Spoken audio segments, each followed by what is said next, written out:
Do you know that feeling when you walk into a room and something changes? It's not that people are yelling at you, but you can feel the friction in the air. You can sense the tension, and you realize that the people who you thought liked you are now quietly judging you. They still smile, but the smile is blank and doesn't even reach their eyes. You can feel it, can't you? That subtle drop in warmth, that invisible static when someone's pretending to like you. But something inside them is quietly screaming the opposite. Most people would shrug it off. Oh, maybe I'm imagining things. No, you're not. You're picking up on something real, something ancient in human psychology. And here's where most people get it wrong. They think resentment only comes from enemies, from arguments, from betrayal. But that's not true. The truth is, most resentment is silent. It hides behind compliments. It nods in agreement while secretly wishing you'd fail. What you're sensing is not hate, it's comparison. And comparison, when left unexamined, turns admiration into quiet hostility. In this video, you're not just going to understand why people quietly resent you. You're going to learn something most people never do, how to use it as an advantage. Because if you can recognize the hidden roots of resentment, you'll stop being manipulated by it. You'll move through rooms differently, calm, unreadable, untouchable. By the end of this video, as long as you actually stay with us until the end, you'll know how to transform envy into energy, judgment into feedback, and social tension into proof that you're growing faster than most people can handle. Plus, we will be giving you some extra helpful tips at the end that will tie everything up for you and make it simple for you to start using immediately. But first, let's start where it all begins. Imagine this. You've been improving, maybe in silence, maybe out loud. You've been working on yourself, reading more, training harder, thinking deeper, and then the shift happens. The same people who once cheered for you start pulling away. The warmth fades. The laughter feels forced. You didn't become arrogant. You became evidence that effort works. And to people who gave up on themselves, that's threatening. That's what resentment really is. It's not personal, it's psychological. When you start evolving, you stop fitting into the boxes people built for you, and that threatens the comfort of their world. The Stoics understood this long before psychology gave it a name. Marcus Aurelius wrote, "If it is not right, do not do it. If it is not true, do not say it." Simple words, but look closer. He's not just talking about ethics, he's talking about alignment. When you start living with alignment, truth, purpose, calm, people who thrive on performance feel exposed. So the next time you sense that quiet chill in someone's tone, don't rush to fix it. Don't start dimming yourself. It's not your flaw. It's their discomfort with their own reflection. Stay alert, because in a few minutes I'm going to show you how to use this understanding like a superpower. How to spot envy before it poisons connection. But to see it clearly, you first need to understand its source, because envy doesn't shout, it whispers. And its silence is more dangerous than noise. So, let's go deeper. Picture this. You walk into a room, confident, grounded, maybe even humble, and yet, somehow, you can feel eyes on you. Not admiring, measuring, the quiet scan of people who don't want what you have. They want the version of themselves they see reflected in you. That's envy. Not the cartoonish kind, the subtle kind, the kind that wears politeness like perfume. Most people think envy comes from jealousy, someone wanting your success, your looks, your results. Wrong. Envy is deeper. It's not about what you have, it's about what your presence reveals. You remind people of what they could be, but aren't. That's why the Stoics treated envy as a spiritual disease, not just a moral flaw. Seneca wrote, "Envy is the most useless of emotions. It does not bring joy, it only steals it." To the Stoics, envy was blindness, a refusal to face your own untapped potential. Here's the hard truth. When someone resents you, it's not because they see you as better, it's because they see you as proof. Proof that discipline pays off. Proof that purpose is real. Proof that they've been lying to themselves about why they haven't changed. And that realization hurts, because the mind would rather resent someone else than admit its own stagnation. That's why envy feels so personal. But it's not. It's projection. The envious person projects their insecurities onto you. They'll question your motives. They'll minimize your progress, not because you did something wrong, but because it helps them feel right about doing nothing. Psychology calls this status threat. The Stoics called it vanity in disguise. Different language, same truth. People will quietly despise you not for your flaws, but for your clarity. And that's why it's crucial to master emotional neutrality, the art of not reacting. Because here's where envy feeds your reaction. The moment you get defensive, the moment you try to explain or justify yourself, you give it power. You validate the story in their mind that says, they think they're above me. Don't give them that satisfaction. Let your calm be your weapon, your silence, your armor. Marcus Aurelius said, "You have power over your mind, not outside events. Realize this, and you will find strength." He didn't mean ignore people. He meant control your internal posture when the world tests it. Here's the secret few realize. If people envy you, it's data. It means you've entered a new tier of visibility. It means you've become a mirror for other people's unfinished work. It means you're progressing faster than their comfort allows. So instead of fearing envy, start reading it. Because once you see it for what it is, it becomes a signal, not a wound. Reframe it like this. Every time someone envies you, you're witnessing proof that your growth is visible. You've become a living reminder that discipline is loud, even in silence. And when that realization hits you, something inside shifts.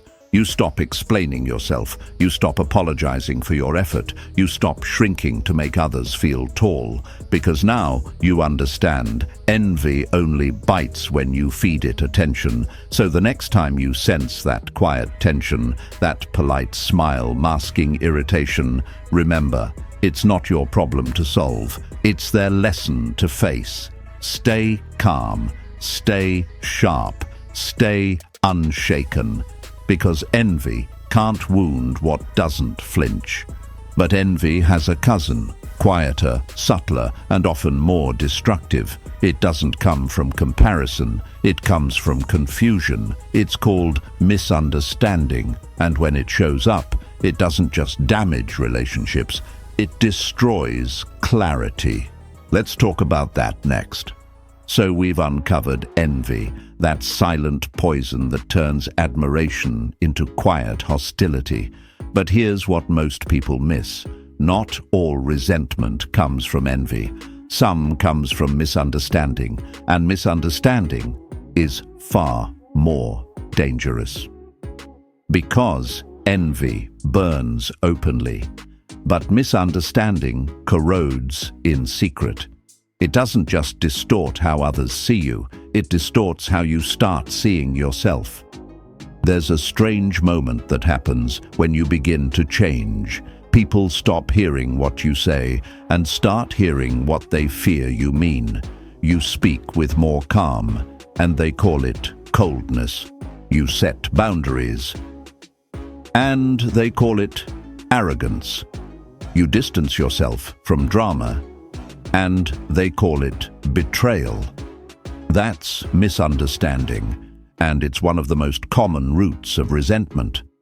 Most people assume misunderstanding happens because of poor communication, but that's only half true. In reality, it happens because people don't listen to understand. They listen to confirm.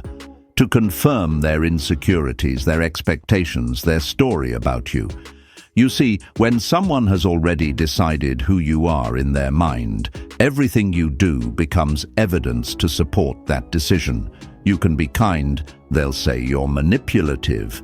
You can be quiet, they'll say you're distant. You can be confident, they'll say you're full of yourself. Why? Because they aren't interacting with you. They're interacting with a version of you that lives entirely in their imagination.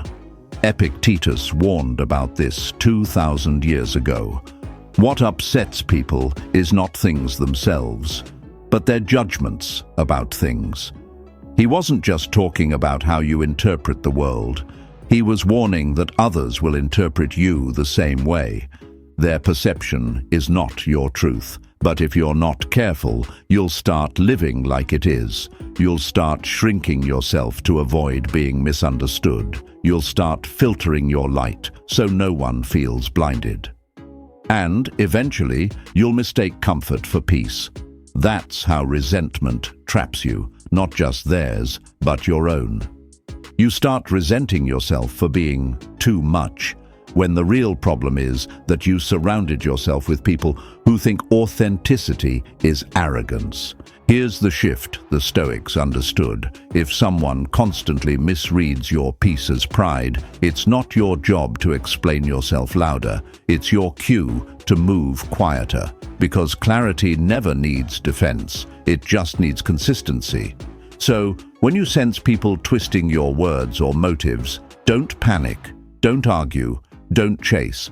Let time reveal the truth you already know. Because what's misunderstood in the moment is always revealed through repetition. And here's the paradox. The calmer you remain when misunderstood, the faster people reveal whether they were ever truly for you. That's how you build psychological armor, not by avoiding misunderstanding, but by staying centered inside it. Because the moment you stop needing to be understood, you finally start understanding yourself. If this already hits something in you, if you've felt this shift, then stay locked in. The next part might explain everything that's been happening in your life lately, because once misunderstanding enters the room, difference starts feeling like threat, and that's where resentment evolves into something even more subtle and even more personal.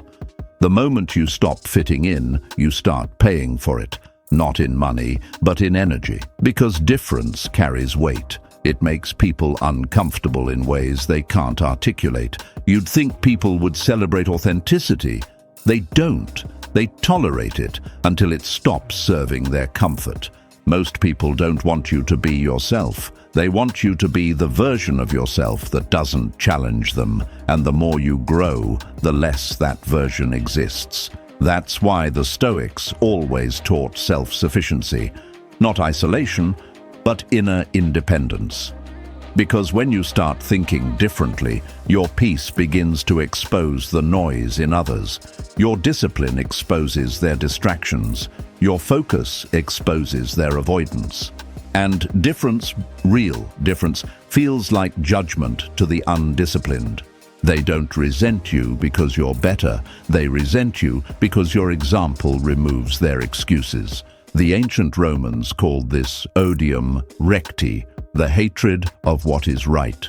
It's when people don't hate virtue itself. They just hate what it reminds them of. And the modern version, it's when people mock consistency. They'll say, "You've changed." No, you just stopped apologizing for your standards. Marcus Aurelius once wrote, "If you are distressed by anything external, the pain is not due to the thing itself, but to your estimate of it." Now, flip that inward. When they're distressed by you, it's not you that hurts them. It's the reflection you hold up. Here's the irony. You spent years trying to become more disciplined, kinder, more grounded. and now that very growth feels like a threat to others. But don't mistake their tension for your mistake. Your growth didn't cause the distance, it revealed it. Every time you evolve, the universe resorts your circle. Not because you're better than them, but because you're no longer compatible with their comfort zones. So stop carrying guilt for your difference. It's not arrogance to protect your peace, it's wisdom. The Stoics never apologized for clarity. Zeno, the founder of Stoicism, lost everything in a shipwreck. His friends mocked him for his calm, but he said, "Now that I've been shipwrecked, I'm finally learning to sail." He didn't crave sympathy. He turned loss into strength. And that calm, that refusal to flinch, made people uncomfortable because they mistook composure for coldness. Sound familiar? That's what happens every time you choose stillness in a world addicted to drama. But remember, difference only feels heavy when you're still trying to be liked. Once you accept that peace and popularity rarely coexist, the weight lifts. You realize that your calm isn't what isolates you, it's what protects you. Because when people can't handle difference, they don't confront it, they whisper about it. That's where resentment mutates into its next form, gossip, the soft poison that travels quietly until it starts defining you when you're not in the room. And the Stoics had a lot to say about that. Gossip is insecurity in disguise. It's the cheapest way to feel powerful without doing anything powerful. It takes your name, your choices, your discipline, and smears them with other people's projections until the story stops sounding like you and starts sounding like them. Most people think gossip is harmless, just words. Wrong. Words are reputational weather. Repeat them enough, and they become climate, and climate determines what grows. Why do people gossip when you change? Because confrontation requires courage, silence requires self-respect, but gossip requires nothing, no risk, no honesty, no skin in the game. It lets the timid punish the brave from a safe distance. The Stoics didn't waste breath chasing rumor. Epictetus taught, "If anyone speaks ill of you, do not defend yourself, but answer, 'He was ignorant of my other faults, else he would not have mentioned these alone.'" Translation: character isn't defended, it's demonstrated. Let your life be the rebuttal. If you need a simple strategy, start here. First, refuse the triangle. Gossip needs 3 corners: the speaker, the subject, and the listener. Remove one and the shape collapses. Be the one who won't carry it forward. Second, make truth boring to gossips. Live so aligned that the only scandal is your consistency. Chaos is juicy. Virtue repeated daily is dull to people who want drama. Third, stop explaining to the wrong audience. The people committed to misunderstanding, you don't need details. They need distance. Ask yourself one question. When your name leaves the room, does your behavior protect it? If yes, stop chasing smoke. Time will push the fog back to the mouths that made it. Notice how gossip always needs a stage. A backroom, a group chat, a safe circle. Your work needs none of that. It stands in daylight and invites inspection, so don't fear being talked about. Fear being forgettable. If your growth is loud enough to need rumor control, you've already outgrown the audience that needs rumors to cope. But gossip is only the symptom. The disease lies deeper under the skin. The whisper isn't really about you. It's about the ache inside them that your progress inflames. Name the ache, and you'll finally see why some people would rather attack you than admit what's hurting. Jung called it the shadow, the parts of ourselves we refuse to see. The insecure don't hate your success. They hate what your success reveals about the battles they never fought. Your discipline reflects their avoidance. Your boundaries expose their lack of them. Your calm aggravates the anxiety they never learned to tame. This is why attacks often feel oddly specific. The jokes aim where you're strongest. The doubts land exactly where you just made progress. They're not guessing, their shadow is aiming. Most people think confidence is loud. Real confidence is quiet. It doesn't need to shout. And that quiet, your quiet, can be unbearable to those who only feel significant when they're noisy. Insecurity tends to run in 3 steps: projection, then provocation, then proof. First comes projection. You think you're better, which really means I feel behind. Then comes provocation. They poke your piece to get a reaction. Finally comes proof. If you react, they point and say, "See, I knew it." Break the loop with Stoic posture. Observe without absorbing. Notice tone, tactics, and timing without taking the bait. Answer with principle, not mood. Calm tone, clear boundary, 1 sentence, then exit. Let repetition reveal patterns. Once is chance, twice is trend. The 3rd time is a decision, and it's yours. Use a few simple practices to harden your center. First, maintain a neutral face and a neutral voice. When challenged, lower your volume slightly and pace your words. Slow equals sovereign. Second, try inner labeling. Silently name the tactic in your head: guilt trip, gaslight, triangulation, competitive jabbing. Naming breaks the spell. And finally, follow the 24-hour rule. If a message spikes your nervous system, don't respond for a day. Let the amygdala cool so wisdom can return. Remember, insecurity is not your enemy. It's a map. It shows you which rooms require armor and which require exits. It shows you where your growth is pressuring other people's illusions. And yes, sometimes the insecurity is yours. You'll catch yourself wanting applause you don't need, or rehearsing explanations no one asked for. That's your shadow asking to be seen. Don't shame it. Integrate it. As the Stoics taught, be strict with yourself and gentle with others. When insecurity festers, it rots into something harsher, a blindness that can't stand nuance, a reflex that judges before it understands. You'll feel it as the room hardens. Quick labels, zero curiosity, instant conclusions. That isn't discernment, that's fear dressed as certainty. If this is resonating, pause for half a second to breathe and enjoy the feeling of growth. You're not imagining it. You're learning a language most never study, the social physics of growth. If it helps, drop a quick note for yourself. Only respond from alignment. Now, let's walk into the next room with your eyes wide open. Judgment pretends to be truth, but really, it's just speed. It's the mind sprinting to a conclusion so it doesn't have to sit with discomfort. When people judge you quickly, they're protecting something: a habit, a hierarchy, a story. Your presence threatens the story, so the verdict comes fast. You'll start to notice the pattern. The first kind of judgment uses binary labels: arrogant, cold, selfish. No nuance, no curiosity, just stamp and move on.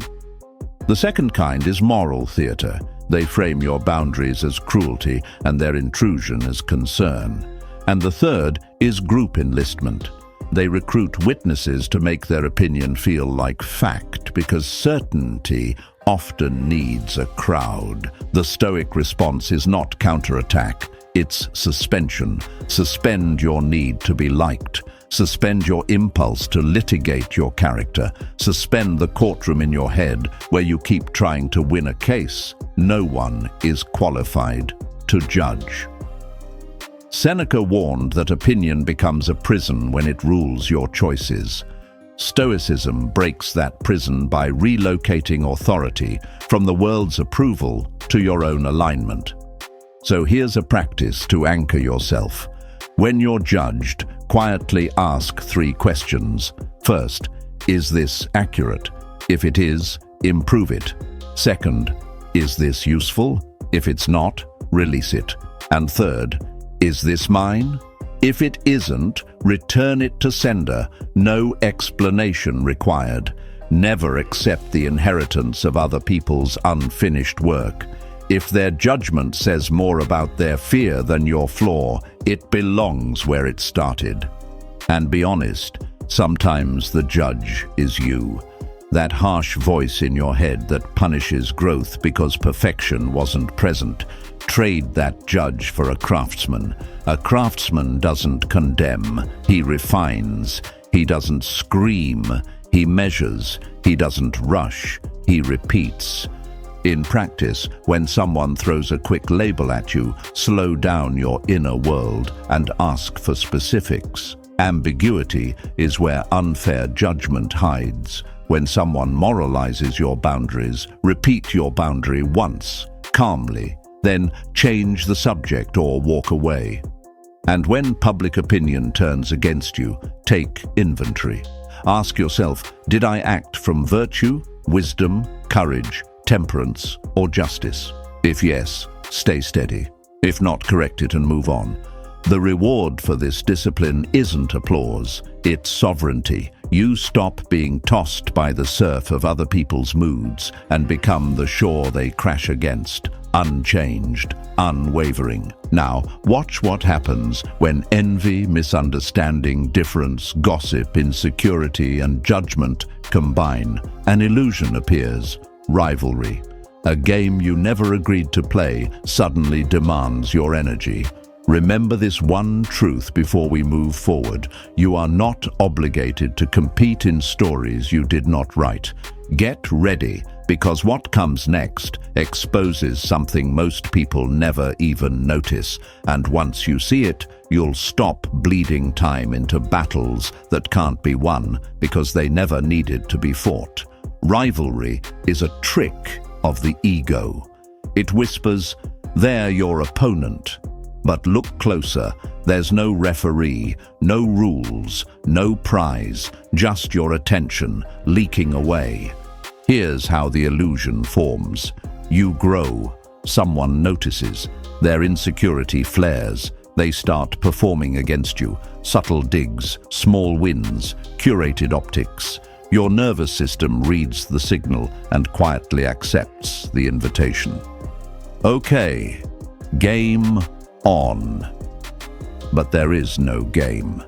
There's only your mission, now interrupted by an imaginary scoreboard. The Stoics built their lives to be single-player, not selfish, sovereign. Epictetus said to guard your faculty of choice. In modern terms, that means protect your calendar, your focus, and your repetitions. Because rivalry hijacks all 3. Here's how the fake game steals your life. First, it breeds scoreboard obsession. You start tracking views, likes, and status instead of the inputs you actually control. Second, it creates reactive scheduling. Their moves dictate your week. You train to beat them, not to become you. Third, it drives emotional swings. You feel dopamine when they fail and despair when they win. Both make you weaker. Fourth, it causes narrative drift. You start explaining yourself to people you don't even respect. And finally, it taxes your talent. The energy you spend maintaining appearances never returns as skill. The Stoic solution is to live by one-player rules. Start by defining your arena in one sentence. My game is X, measured by Y, trained through Z. For example, my game is thoughtful long-form content. It's measured by weekly watch time and trained through 2 hours of deep writing every morning. Next, set silent standards, 5 daily behaviors that guarantee progress. Write them down and keep them visible. Then refuse to spar in public. Compete in repetitions, not optics. Optics age, repetitions compound. When you feel envy toward someone ahead of you, replace it with inquiry. Ask, What system do they run that I'm avoiding? Steal the process, not the identity. Finally, audit your scoreboard. If a metric isn't fully under your control, it's not your scoreboard. It's a weather report. Dress for it, but don't worship it. Here's a simple drill. Take a minute and make 2 lists. On one side, write the inputs you control, your writing time, your training blocks, your sleep, your study, your outreach. On the other, write the outcomes you don't. Other people's opinions, the speed of their growth, the algorithm's mood, luck. Every time you feel the pressure to compete, read both lists out loud. Rivalry dissolves under reality. And remember, not all opposition is an enemy. Some people will sharpen you quietly and respectfully. Keep them close. Others will bait you into spectacle. Leave them performing for each other. The illusion of rivalry is seductive because it promises meaning. A battle to fight. But the real test isn't beating them. It's refusing to become them. So, stay with me. Next, we're going to uncover why non-conformity, even the quiet kind, triggers backlash, and how to move through it without losing your center or your circle. Non-conformity isn't rebellion for show, it's alignment under pressure. It's the moment you stop outsourcing your values to the crowd and accept the bill that follows. Most people imagine the cost of non-conformity is external. Lost invitations, fewer congratulations. That happens. But the heavier cost is internal. You'll doubt yourself when your peace isolates you, and you'll be tempted to trade integrity for belonging disguised as being reasonable. Non-conformity triggers people for a few clear reasons. It removes excuses. When you refuse to cut corners, others can't call it what everyone does. It rejects the script. Groups bond around predictable roles, and your refusal to play yours feels like betrayal. And it collapses control. When you can't be managed by approval, people lose leverage, so pushback intensifies. Marcus Aurelius wrote, "If it is not right, do not do it. If it is not true, do not say it." Simple, brutal. Every time you live by that line, you announce, "I am not for sale," and the market responds by dimming the lights. There are 3 taxes of non-conformity you'll need to make peace with. The first is the delay tax. Recognition lags behind reality. You'll be right alone for a while. Train yourself to be okay with lonely correctness. The second is the friction tax. Systems built on comfort will resist your clarity. Plan for no, not applause. And the third is the proximity tax. You'll outgrow rooms. Leaving them will feel like disloyalty, but it isn't. It's oxygen. You'll need strong boundary language, and it helps to keep it simple. Say, "I'm not available for that." No explanation, no hook to pull, or "that doesn't align with my standards." Repeat it once if someone pushes, then change the subject or step away. You can say, "I don't discuss people who aren't present." That one line shuts down gossip before it starts. And when you want to close a loop without guilt, say, "I appreciate the invite, but I'm focused elsewhere right now." Here's a rhythm that keeps non-conformity sustainable. Once a week, spend 30 minutes on a clarity block. Reread your values and your top 3 priorities. If a task or invitation doesn't serve them, it's noise. Take 10 minutes for an environment check. Ask yourself, does this room reward my standards or resent them? Adjust your access accordingly. Do a 5-minute reputation audit. Look back on your week. Did you explain yourself when silence would have been stronger? Correct that next week. And finally, take an hour to 90 minutes for a solitude refeed. Walk without audio. Let your nervous system remember that quiet isn't danger, it's home. Eventually, you'll hit a threshold. The invitations slow down and the labels start. Rigid, intense, too serious, Let them talk. Every label is just a report of what your standards exposed. Then something subtle happens. The noise falls away, and the right people find you. Why? Because the signal got clean. Here's how to reframe the fear. You're not losing people, you're losing positions. The seats assigned to your old self at tables you've outgrown. You're not becoming cold, you're becoming clear, and clarity feels cold to those who benefit when you're warm and vague. Non-conformity isn't about isolation, it's about integrity. You're not walking away from the world, you're walking toward your role in it. The role only you can play when you stop negotiating your standards for company. But there's a cost on the other side too. When you stop conforming to the script, people stop seeing you. Not the real you, anyway. They see the role they miss, the comfort you took away, the version of you that kept the peace by breaking yourself. And that leads to a deeper pain, the pain of being unseen. Stay with me, because once you understand how to move through that pain without hardening your heart, resentment, yours and theirs, stops steering your life. And that's where we're going next. There's a specific kind of loneliness that hits when you're no longer understood. Not because you've become distant, but because you've become different. You try to speak clearly, but your peace gets mistaken for pride. You try to share your wins, but they hear it as showing off. You try to connect, but they've already decided who you used to be, and they can't let that version die. That's the pain of being unseen. It's not invisibility, it's distortion. People still see you, but only through the lens of their past expectations. At first, it stings. You'll want to explain, to prove, to show them you're still the same at your core. But that's the trap.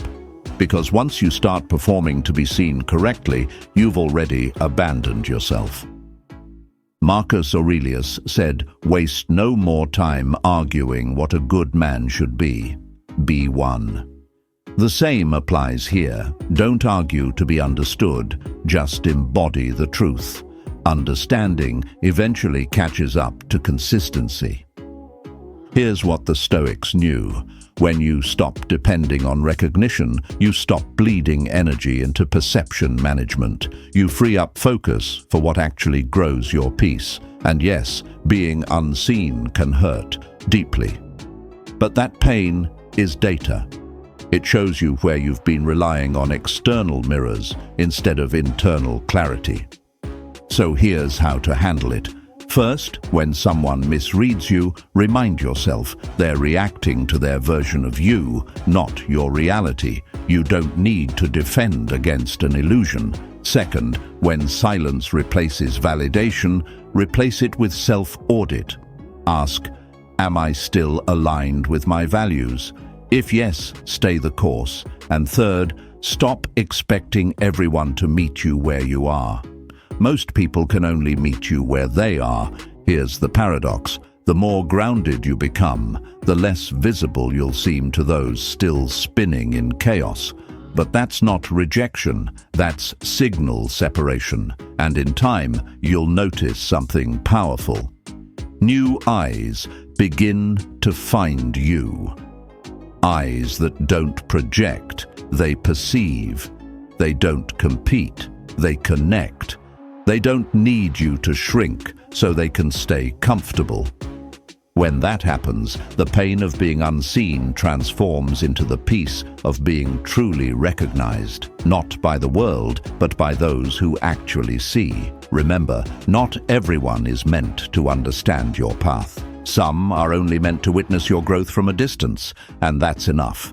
So let the misunderstanding stand. Let the silence speak, because in the quiet, your authenticity becomes undeniable. And once you master being unseen, you become untouchable. But before you reach that level of calm, there's one more truth you need to face. Because the deeper you go, the more you realize sometimes you are the one who resents, not others, yourself.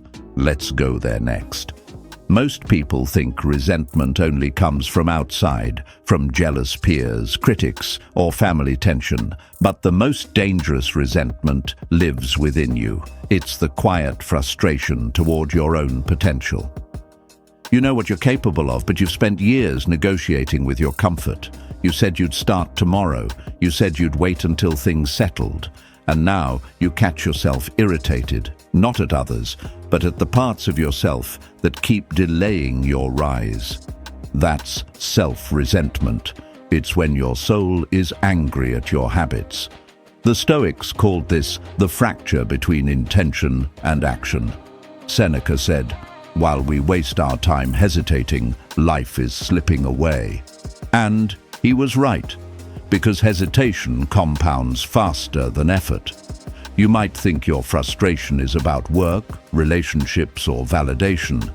But look closer. It's usually about promises you've broken to yourself. So how do you repair that fracture? First, take inventory. Ask, what do I keep postponing that I know would change my state if I did it daily?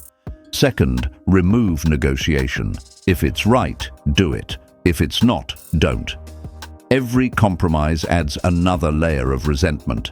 And third, close feedback loops fast. If you fall short, correct it the next day, not next month. Consistency rebuilds self-trust faster than apology. Understand this.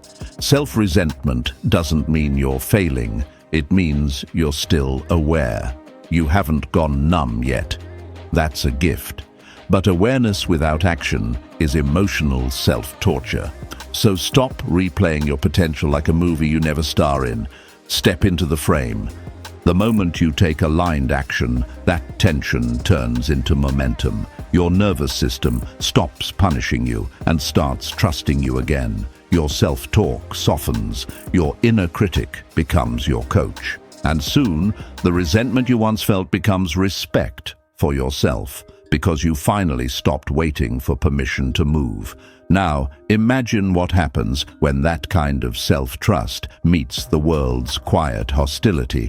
You stop reacting altogether. You stop fighting back against judgment, envy, or gossip. You just stand there, steady, awake, unshaken. That's the Stoic edge. Not detachment from life, but domination of reaction. And that leads us to the final understanding, the truth that ties it all together. When you stop resenting others and stop resenting yourself, you reach the highest form of strength, calm power. Stay here, because that's what comes next. How to embody calm power in a chaotic world. Calm power isn't passive. It's not weakness hiding behind patience. It's what happens when you've seen every kind of storm, judgment, envy, gossip, loss, and realized none of it can touch your center unless you hand it the key. Most people think strength looks loud. They think it's about control, domination, or proving you're unbothered. But real calm power is quieter. It's the kind of strength that doesn't announce itself, because it doesn't need to. Marcus Aurelius said, "Be like the rock that the waves keep crashing over. It stands unmoved, and the raging of the sea falls still around it." That's the image. The world will test you. People will misread you. Life will swing between order and chaos. But you remain the rock. Calm power begins when you stop trying to control what's outside you and start mastering what's inside you. You realize that reaction is a choice, not a reflex. That silence can carry more authority than shouting ever could. That peace isn't passive. It's a skill. And the more you practice it, the sharper it becomes. Here's what that looks like in real time. Someone takes a shot at you, a passive comment, a subtle jab. Instead of tightening up, you exhale. You remind yourself, this moment will not decide my worth. You answer with principle or not at all. Either way, you stay in command of your tone, your body, and your energy.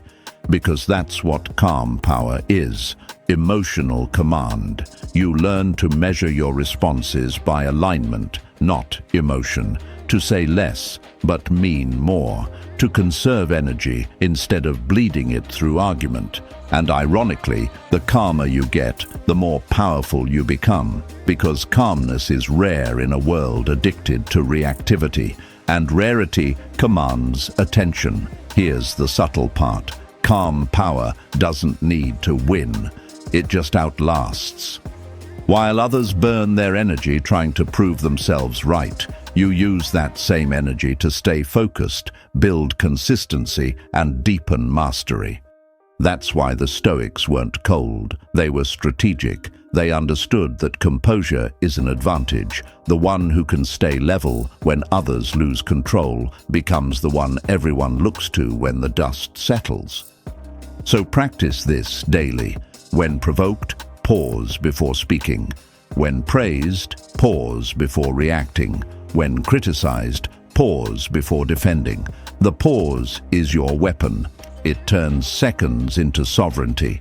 And when you can do that, when you can stay unshaken in noise, calm in chaos, humble in victory, and grounded in loss, that's when you've reached Stoic maturity.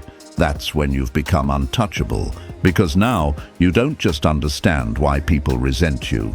You've outgrown the need to care. You don't get hooked by envy. You don't shrink under misunderstanding. You don't perform for gossip or chase validation. You don't compete in fake rivalries or apologize for difference. You just move deliberately, quietly, powerfully. And that movement becomes magnetic, not because you're trying to be admired, but because calmness is contagious to those still trapped in chaos. So take this with you. When the noise rises, lower your breath. When the world rushes, slow your thoughts. When the room tests your patience, remember, that's your training ground. Every test is another chance to prove that your peace is not negotiable. That's calm power. It's not the absence of struggle. It's the mastery of self. And once you learn that, you'll never need to announce your strength again. People will feel it the moment you walk in the room. You've made it here through envy, misunderstanding, difference, gossip, insecurity, judgment, rivalry, and the loneliness of growth. Through all of it, one truth has been waiting for you on the other side. Peace isn't found by escaping the world. It's found by walking through it, unshaken. The Stoics never promised an easy life. They promised an anchored one, a life that doesn't flinch when tested, a mind that doesn't beg for calm because it is calm. That's what you're building, not perfection, not indifference, but sovereignty. The quiet kind of strength that doesn't rise and fall with other people's moods. Seneca once said, "No man is more unhappy than he who never faces adversity, for he is not permitted to prove himself." And that's the paradox. Your peace is proven by your pressure. Your clarity is tested by chaos. Your strength is revealed through resistance.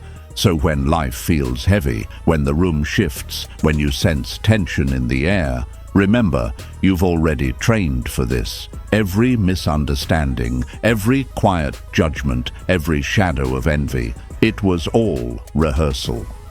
Rehearsal for the moment you finally understand that peace was never meant to be protected. It was meant to be projected. You don't chase approval anymore. You don't chase control. You don't even chase calm. You embody it.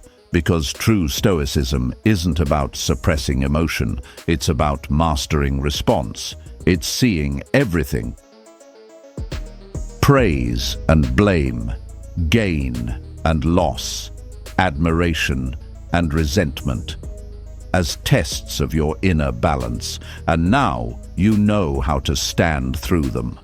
So the next time someone misunderstands you, the next time someone withdraws because your growth made them uncomfortable, the next time your silence is labeled as arrogance or your boundaries as pride, remember this: they're reacting to the reflection, not the reality. Stay centered, stay grounded, stay unshaken. The calmest person in the room isn't detached. They're disciplined. They've built peace on purpose. And that's what makes them powerful, because once you master your response, the world loses its grip on you. The noise fades, the opinions blur, and all that's left is clarity. That's what Stoicism really is. Not a philosophy of withdrawal, but a code for engagement. It's the art of walking through fire without letting it set your soul ablaze. So carry that stillness with you. Let it show in your tone, your eyes, your decisions. Let people feel your steadiness before they even know your name. Because the truth is, you don't have to prove anything anymore. Not to them. Not to the past, not even to yourself. You've already done the work. You've already built the calm. Now, just live it. The unshaken life begins when you stop reacting and start responding from strength. You've built the mindset. Now, lock it into your nervous system. Don't let this clarity fade back into noise. Carry it into your sleep and let your brain rebuild around it. If you're ready to stop overthinking at night, if you want calm to become your default by morning, tap the video that you should see popping up or in the description. It's a guided nighttime Stoic reset designed to do 3 things while you rest: quiet the storm, rewire your focus, and install calm as habit. You don't have to force anything. Just press play, breathe, and let the lessons you learned here sink deeper than willpower ever could. Start it tonight. Let the affirmations and silence work while you sleep. Wake up lighter, clearer, and harder to provoke. If this message resonated, don't scroll away from your turning point. Click the video now. Train your mind while you rest. Tomorrow's composure starts tonight.